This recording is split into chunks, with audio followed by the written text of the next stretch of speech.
Taylor, you did a good job of putting at 8 a.m., if you'll see there, the LSU Freak of the Week is Chris Hilton Jr. Now, Freak of the Week is somebody that in the weight room, out there on the field, doing the drills, has caught the eye of the strength staff. It's crazy. Me and Flynn never won the Freak of the Week. Demand a recount. Oh, no. But Not Chris, officially. Not officially. We're not even on like the wall that they used to have back there. But Chris Hilton Jr. is, and as we know, Chris Hilton Jr. is somebody that certainly LSU fans were excited about. He gets hurt during training camp. It was a long road back to the field. Once he got back to the field, you saw the rust. But at the end of the year, he was thriving, and he was that target, that deep threat that Garrett Nussmeier had been waiting on. Had a great game against Oklahoma, did great in the bowl game. So there's Chris Hilton Jr. Well, over on ESPN.com, and here's where we combine some of the segments, they, for every top 25 team, kind of highlighted somebody that is going to be a sleeper for that team. Well, theirs is receiver Barian Brown. So you start to look at some of the things surrounding these targets for Garrett Nussmeier, some of the preseason hype, and those are, two guys that weren't the leading receiver. The leading receiver was actually Aaron Anderson, who's also back on this team. You get Nick Anderson to transfer from Oklahoma. You get 2 new tight ends to come in to this offense. And so when you start to look around, and by the way, Barian Brown and Chris Hilton Jr., the NCAA video game, the ratings got released. They are 2 of the fastest 10 people on the game. They're both top 10. 2 of the fastest 10? Yeah. Overall, regardless of position, those 2 guys are top 10. So you got some real burners. You got a little bit of everything. Nick Anderson has the size. Aaron Anderson thrived in the slot. Trey'Dez Green's going to kind of be all over the place. He'll be like a true F. Probably not lining up a lot as a Y, but he's going to be a true F. He's going to kind of move around. Think like Antonio Gates, Travis Kelce, that kind of role. I think the weapons are better this year for Garrett Nussmeier than they were a year ago. Yeah, the offense, we said it the other day, the offense that LSU is going to be able to put there week in, week out in 2025 has the potential. Now, barring it's got to have some fortune. You got to stay healthy. You got to do all the things, right? You got to do all the things you have to do anytime you want to make a run. But they're going to have the opportunity to have a squad that anytime they touch the ball, LSU fans are going to feel pretty comfortable that we got a shot to go down and score, at least 3. Now, we had this with Jaden Daniels in his senior year. Hey, it doesn't matter what the time of the game it was. It doesn't matter what yard line it was on, what the situation was. We were all really, really confident that Jaden Daniels and that offense was going to cook, and they were going to go down there. You were shocked if they didn't score a touchdown. You really were, and it was because we kept seeing it.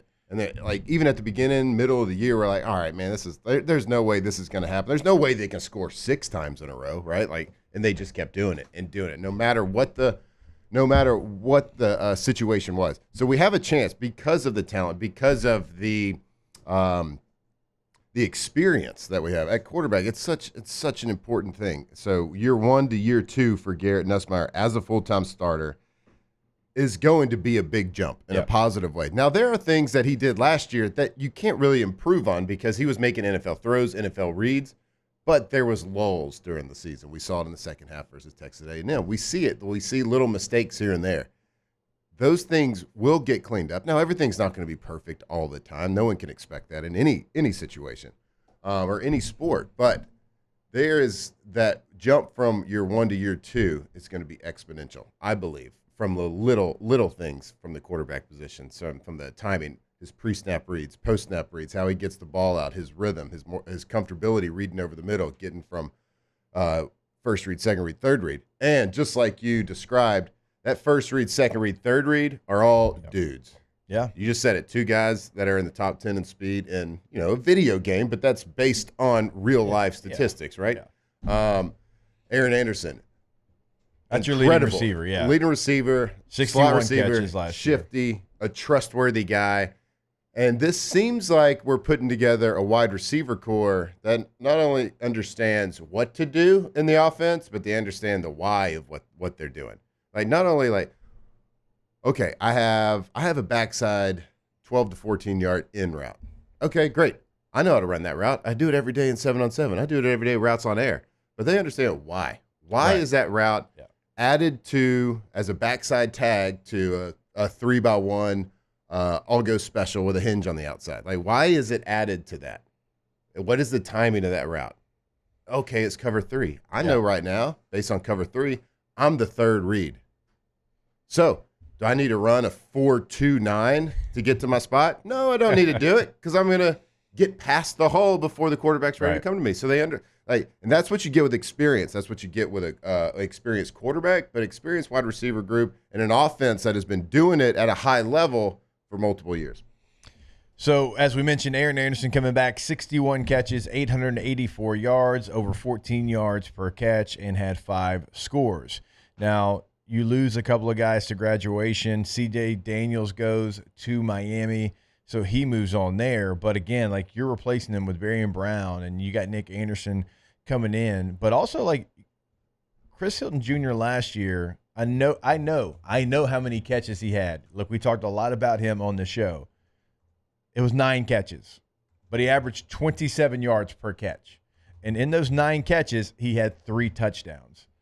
At the end of the year, defensive backs were terrified that he was going to run past them, and for good reason, because he did, right? You finally started to see that connection. If that connection can continue to grow, right? We hadn't even talked about Xavier Thomas yet.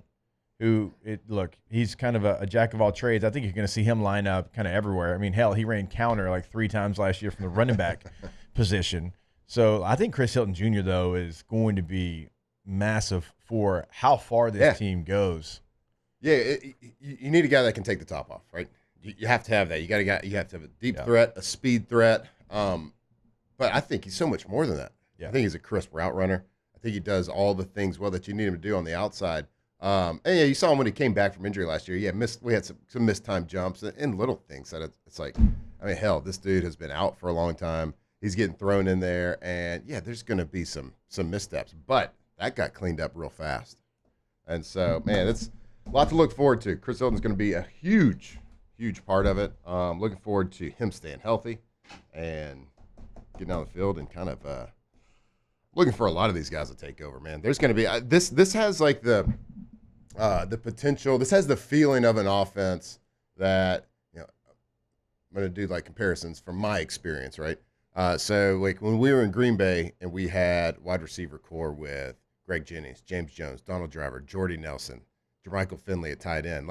We had some like this. It was spread out evenly. Like everyone had a different skill set, and I feel like that's like this with this LSU team. Everybody very talented across the board, different skill sets. But like when we were in Green Bay, it was like, okay, well, this week it was James Jones's day. He had 170. Right. Oh, next week, all right, it was Jordy. Caught 3 touchdowns in 220. The next day, next game, Greg Jennings. Like you just never knew. You didn't have just that one dude everybody had a key on, like Calvin Johnson with the Lions, that we always had a key on that guy. Right. You don't. This is a kind of a luxury, an embarrassment of riches, I guess, from a talent standpoint, because they can't just say, all right, we're going to double this guy and zone everybody else. So. What would you like to see them do with Trey'Dez Green? Now, he's obviously going to fully move back to tight end. Last year, a little back and forth between tight end and receiver. I mean, last year he had 13 catches, but of those 13 catches, 4 went for touchdowns. That's decent. Yeah. Pretty good little percentage there. Look, he is going to be a unique part of an offense because he's not going to be a hand in the dirt wide tight end. He's not going to always just live in the slot. Like, he's going to have to do some things in the run game as well, because, like, the last thing that you want to do is fall into tendencies. Okay, man, hey, when Trey'Dez is lined up here, they're not running the football. Right. You got to be able to run the football. You got to be able to do the things that we're talking about. And you are an X factor in the pass game, and you brought in 2 other tight ends to help you out there. Mm-hmm. Yeah, I mean, the tight end position has changed so much. Like, there are very few just old school traditional tight ends that are gonna. I mean, you have like your George Kittles that can do both, be explosive in the pass game, but also knock your block off in the running game. You have very few of that. So, were we talking about tight ends last week? And we were talking about Travis Kelce as well. Like, Yeah. he's just a glorified like big wide receiver, right? He does blocking and he can get it done, but how they use him, a lot of shifts, motions, a lot of bluff blocks. Like, you fake the block, go to the flat, fake the block, run a drag right across the middle, whatever it is. Like, if you do it that way, then you can make a guy that's not such a natural, like, hard-nosed blocker. You can make him a successful blocker, because if a defensive end never knows if he's actually blocking or he's bluffing and going around him, you keep him off balance a little bit. But you especially in college football. We would do that stuff too, where, all right, you got, this grown man rusher on the edge. Well, at fullback, I would run right at him, and then the last minute, I would, kind of duck outside and then go to the next level, and then here comes somebody to wipe him out, right? Here comes maybe a backside tight end, and maybe it looks like a two-puller kind of look. It's because the tight end, you're trying to help him out as much as you can. You're trying to slow the edge rusher down so he can just kind of clean him up on your way to the second level. Like, there's ways, and I don't want to say to hide it, but there's ways to hide it. Like, you look for any advantage you can. Yeah. That's what good offensive coordinators do, is they tailor the offense around your skill set, right? So, like I said, there's not many. Just, I'm going to line up in front of you. I'm going to put my face mask in your face mask, and I can block anybody. Well, we used to have some tight ends, too. Like, who was it? In Seattle. We had a guy, Zach Miller.